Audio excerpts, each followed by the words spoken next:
In a peaceful suburb of Oakwood, a spacious house with a meticulously cared-for garden stood out from the rest.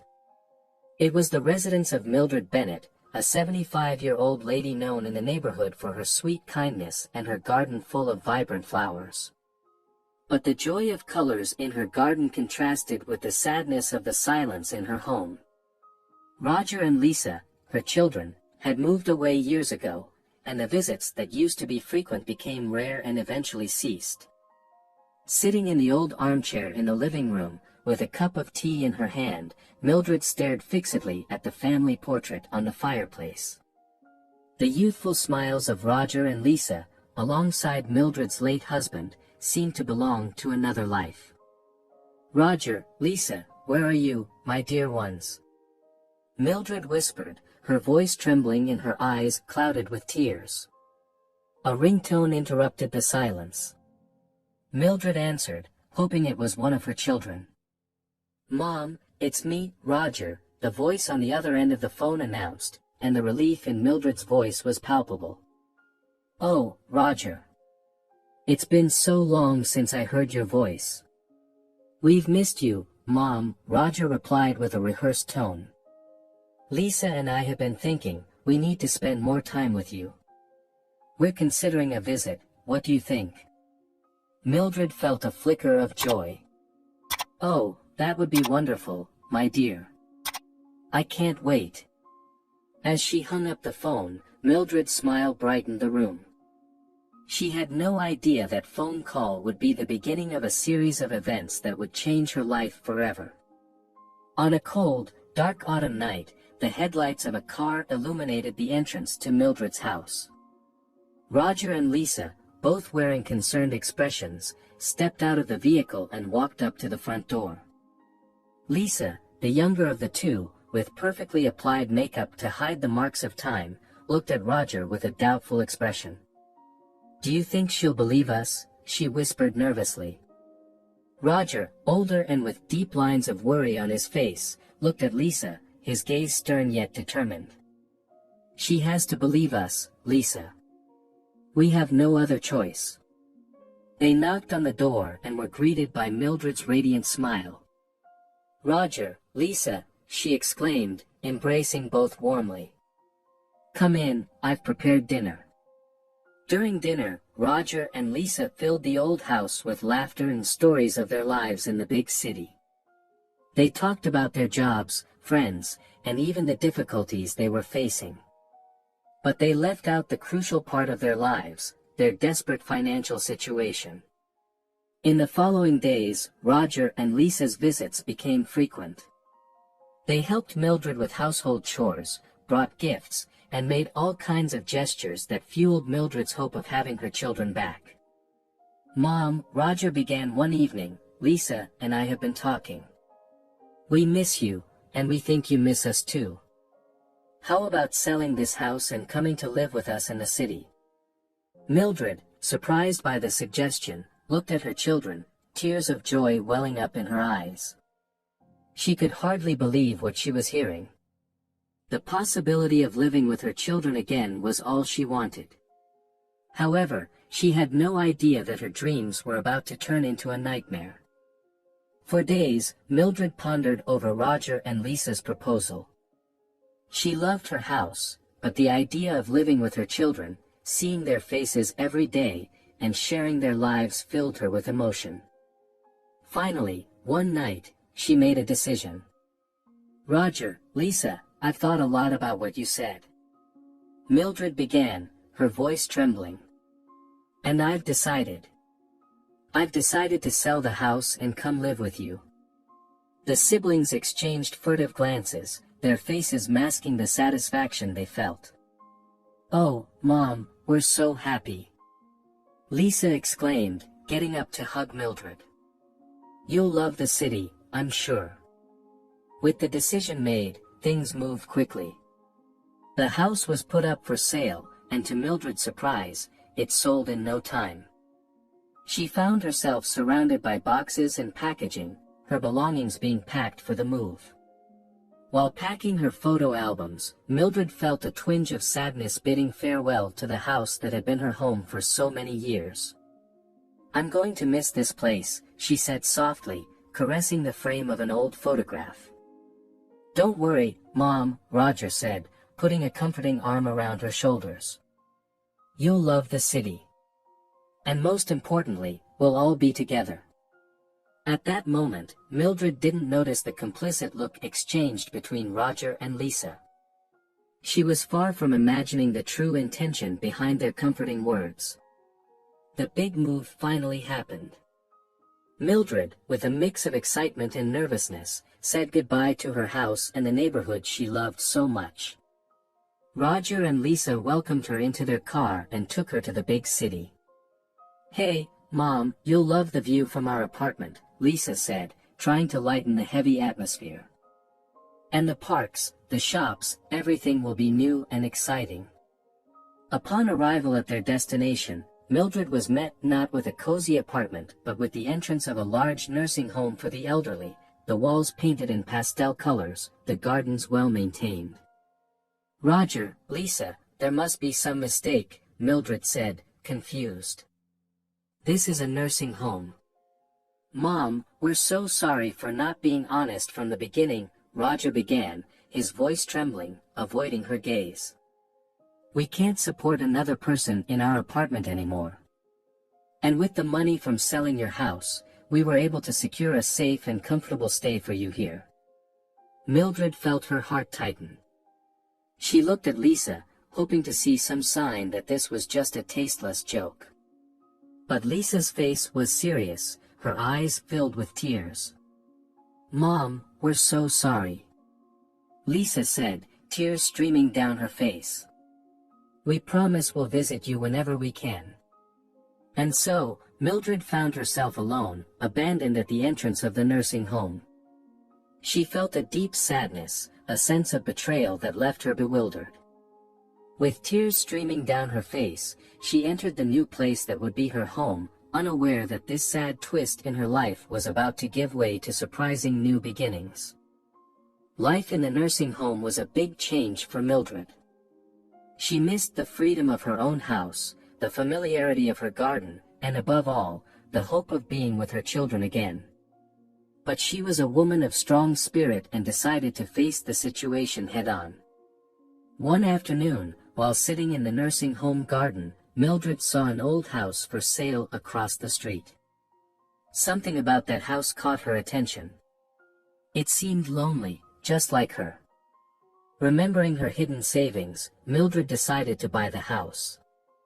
When she shared the news with her children, they laughed, doubting Mildred's ability to take care of an old and unused house. But Mildred was determined. "I am stronger than you think," Mildred said, looking into Roger and Lisa's eyes. "And this will be my home." On moving day, Mildred found herself once again surrounded by boxes, but this time, there was a sense of anticipation and hope. Shortly after moving in, Mildred met her neighbors, a young couple with 4-year-old twins. Sarah and Jack were kind and offered help with the necessary repairs in the house. "Ms. Mildred, this house needs a little touch of love," Jack said, looking at the weathered house. "And I think we can help you with that." And so, a new friendship blossomed, and Mildred, even in the midst of a challenging situation, found herself surrounded by people who genuinely cared for her. It was a twist she didn't expect but deeply appreciated. The following months were a whirlwind of activity. Sarah and Jack, along with their adorable twins, Ava and Liam, helped Mildred transform the old house into a home. They painted walls, repaired the roof, tidied up the garden. Mildred, despite her age, was determined to assist in every way she could. "Mrs. Mildred, you need to rest," Sarah scolded, as Mildred insisted on helping plant flowers in the garden. "My dear, I've never felt so alive," Mildred replied, her face radiating joy. The old house began to come back to life. The walls received new colors, the garden blossomed, and the house, once so lonely, was now filled with laughter and conversation. Roger and Lisa, observing from a distance, couldn't believe the transformation. They never expected Mildred to be capable of such a feat. Their surprise, however, turned into anger and resentment. They felt deceived, believing that Mildred had hidden money from them. "Mom, you really surprised us," Roger said during a visit, his voice filled with false joy. "Yes, Mom, you really showed us how independent you are," Lisa added, her smile not reaching her eyes. But Mildred, happy in her new life and oblivious to her children's feelings, just smiled and thanked them, unaware of the storm brewing. Life in the old house was just beginning, and with it, new surprises were waiting. With the house finally in order, Mildred began exploring every corner, every room, getting to know all the secrets of that place. One afternoon, while descending the creaky stairs to the basement, Mildred noticed something peculiar. The basement was damp and dark, filled with old boxes and dusty furniture. In one corner, there was a large, old, locked chest. Mildred's curiosity was immediately piqued. Sarah, noticing Mildred's excitement, suggested, "Maybe Jack can open that chest for you, Mrs. Mildred." With Jack's help, the chest was opened, revealing a stunning collection of jewels and gold, each piece more dazzling than the last. Mildred was shocked, hardly able to believe the fortune she had discovered in her own house. "It's incredible, Mrs. Mildred," Jack exclaimed, his eyes wide with astonishment. "You are a lucky woman." Mildred, however, was stunned. She decided to keep the discovery a secret, sharing it only with her lawyer, who advised her to keep the valuables safe until she decided what to do with them. Throughout the days, Mildred pondered her basement discovery. The wealth she had found would change anyone's life, but for Mildred, the real value lay in the friendship she had found with Sarah, Jack, and their twins. No amount of money could buy what they had shared. With this realization, Mildred began to consider a plan, one that would turn the lives of everyone around her upside down. Years passed, and Mildred became an integral part of Sarah and Jack's family. The twins, Ava and Liam, regarded Mildred as a grandmother, running to her with school stories and seeking advice. Mildred, in turn, delighted in their presence, her smile always brighter when she was with them. But the passage of time also brought challenges. Mildred's health began to decline, and old age proved to be a formidable opponent. Nevertheless, she refused to be defeated, always finding joy in the little things. "Mildred, you need to take care of yourself," Sarah would warn, concerned for her friend. "And I am, dear, I am," Mildred would respond with a smile. "I am surrounded by people I love, and that's all that matters." Life continued, filled with laughter and memories. The family Mildred found in Sarah, Jack, and their children was a gift she never expected but was infinitely grateful for. Meanwhile, Roger and Lisa remained obsessed with their mother's wealth, convinced that she was hiding a fortune. They made plans to ensure that this wealth would end up in their hands, unaware of the treasure Mildred had discovered in the basement. Then, on a cold winter night, Mildred, sitting in her favorite armchair, gazing at the flickering fireplace, made a decision. She called her lawyer and began planning her will. The choices she made that night would be the final and most surprising chapter of her life. Mildred's health continued to deteriorate over the months. Although sadness hung over the house, Mildred insisted on maintaining her smile, cheering up Ava and Liam with her stories and assuring Sarah and Jack that she was okay. "You are the family I've chosen," she would say, holding their hands. "And I couldn't be more grateful." One day, when Roger and Lisa came to visit, the tension was palpable. They noticed their mother's frailty, and although they were emotionally distant, the reality of the situation hit them like a gut punch. "Mom, you should be in a hospital," Roger said, trying to keep his voice steady. Lisa nodded, avoiding her mother's gaze. "No, my dear," Mildred replied, looking at them with tired yet determined eyes. "This is my home, and it's where I want to spend my last days." Roger and Lisa's visit was brief and awkward. When they left, a strange calmness settled over the house. Mildred looked at them through the window, an unmistakable sadness in her eyes. "I hope they find happiness someday," she whispered to herself. "They deserve it, despite everything."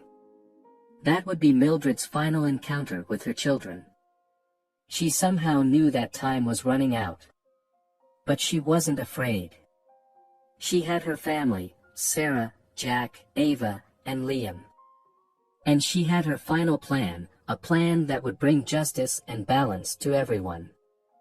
The end came gently for Mildred. On a cold winter morning, she took her last breath, with Sarah holding her hand. The loss was felt by everyone in the neighborhood. The kind lady who had brought so much warmth to their lives was gone. "I promised to take care of everything, Mildred," Sarah murmured, feeling a mixture of sadness and determination. "Rest in peace." Roger and Lisa received the news with a strange mix of sadness and relief. Sadness for the loss of their mother, relief for the prospect of the inheritance they believed was theirs. The community came out in full force for Mildred's funeral. Sarah and Jack, alongside Ava and Liam, received condolences from friends and neighbors, all bringing stories of how Mildred had touched their lives. At the end of the funeral, a serious-looking lawyer approached the family. "I am Richard Thompson, Mrs. Mildred's attorney," he said, handing them sealed envelopes. She requested these to be delivered after the funeral. "There will be a reading of the will next week." Everyone's eyes widened at the mention of the will. Sarah and Jack looked at each other, while Roger and Lisa could hardly hide their anticipation. "Thank you, Mr. Thompson," Sarah said, accepting the envelopes with a nod. And so, with Mildred's passing, a new series of events was set in motion. Mildred's final move was just beginning to unfold, promising to shock everyone with its final revelations. In the days following the funeral, Sarah and Jack, along with Ava and Liam, reminisced about their memories of Mildred. The house felt empty without her presence, every corner reminding them of the love and warmth she had brought into their lives. The sealed envelope that Richard Thompson, the lawyer, had handed to them sat on the dining table, a constant reminder of Mildred's final message. Finally, one evening, Sarah decided to open it. "Dear family," the letter began, written with Mildred's shaky handwriting, "if you are reading this, then I have already departed. But don't be sad. Remember the laughter, the stories, and the shared meals. That is what truly matters." Mildred continued the letter, expressing her love for all of them and how grateful she was to have them in her life. At the end, there was a reference to the will. "As for the will, you will find out everything during the reading," she wrote. "But know that I tried to do what I believe is fair. Sarah and Jack, you were my salvation and family when I needed it the most. And Ava and Liam, you were the joy that brightened my last years." The family finished reading the letter, their eyes filled with tears. Mildred's love for them was evident in every word. But what did she mean by "what I believe is fair"? The day of the will reading was approaching. Curiosity hung in the air, but so did a sense of apprehension. Mildred's final wishes were about to be revealed, and no one could predict what would come next. The office of esteemed lawyer Richard Thompson was filled with people on that particularly hot summer afternoon. Tall, expansive windows allowed golden rays of sunlight to bathe the room, casting long shadows on the polished wooden floor. Sarah and Jack, Roger and Lisa, along with a few other community members who considered themselves close enough to Mildred to be present, were seated in leather chairs that creaked at the slightest shift in weight. The hum of the air conditioner was the only audible sound, a tense symphony of expectation hanging in the air, thick like fog. At the center of the room, Richard stood behind a dark mahogany desk, sunlight reflecting off its polished surface and accentuating the grave expression on his face. He picked up the thick envelope, Mildred's will, and everyone held their breath, waiting for him to speak. "Ladies and gentlemen," Richard began, his voice filling the room, echoing off the stone walls. "I am here to perform a duty of utmost importance and sensitivity, to read the last will and testament of our esteemed Mildred Bennet." He paused, looked at everyone present, and continued. "If you are ready." There was an air of palpable tension in the room as Richard began reading the document in his hand. The words were clear, unequivocal. "To Sarah and Jack Robinson, I leave my residence and all my personal belongings," Richard read aloud. Whispers of surprise ran through the room, some looks of shock and disbelief directed towards Sarah and Jack, but no one was truly prepared for the bombshell that would be the next revelation. "As for my accumulated fortune in jewelry, gold, and diamonds," Richard continued, pausing for dramatic effect before announcing, "with a monetary value equivalent to several $1,000,000.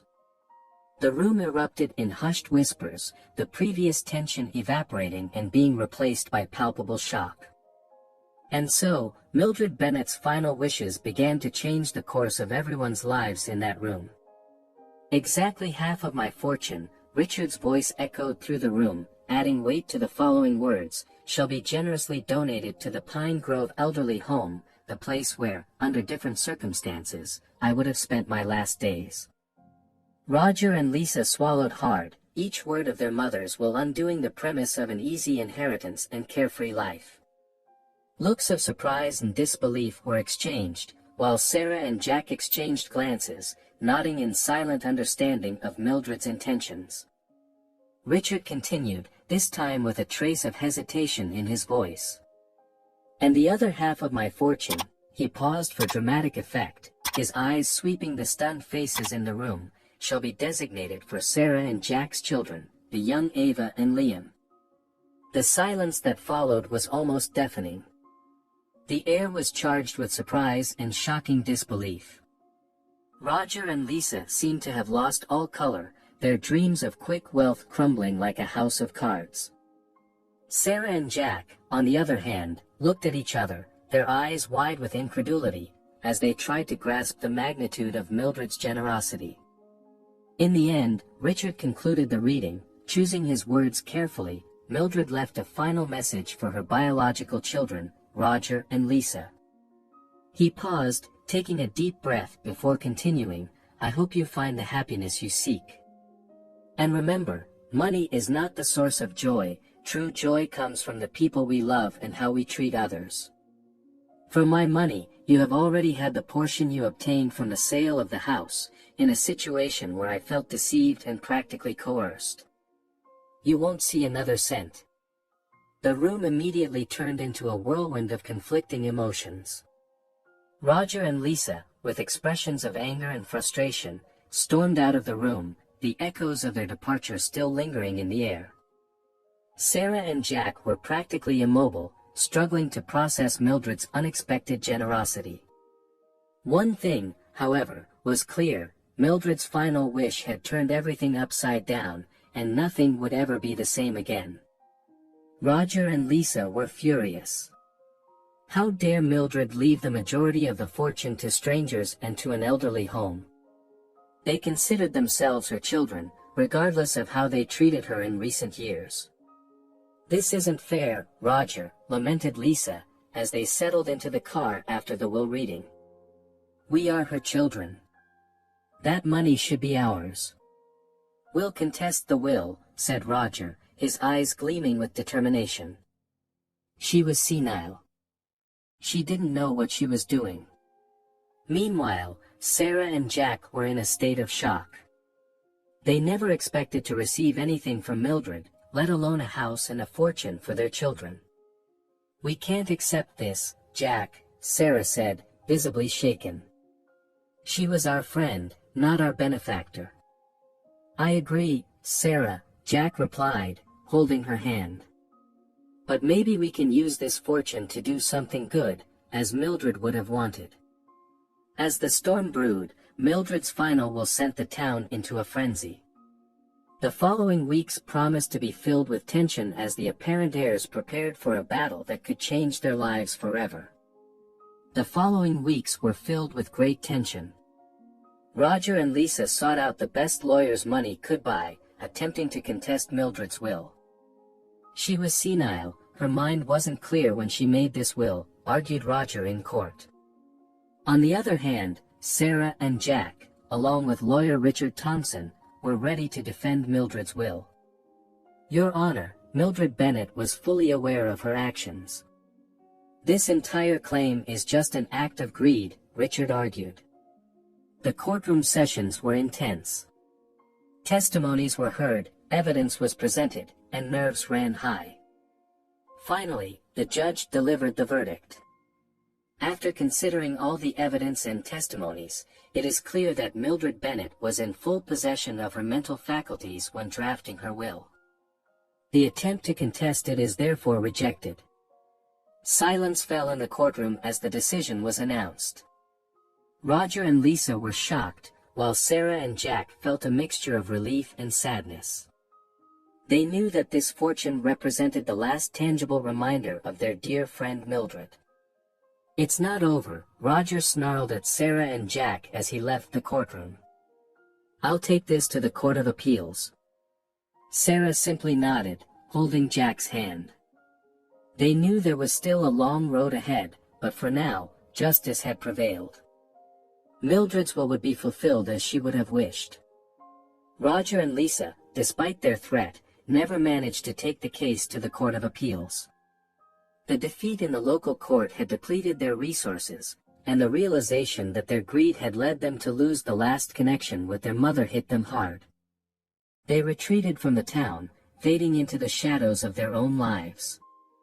Sarah and Jack, on the other hand, dedicated themselves to honoring Mildred's legacy in the most meaningful way possible.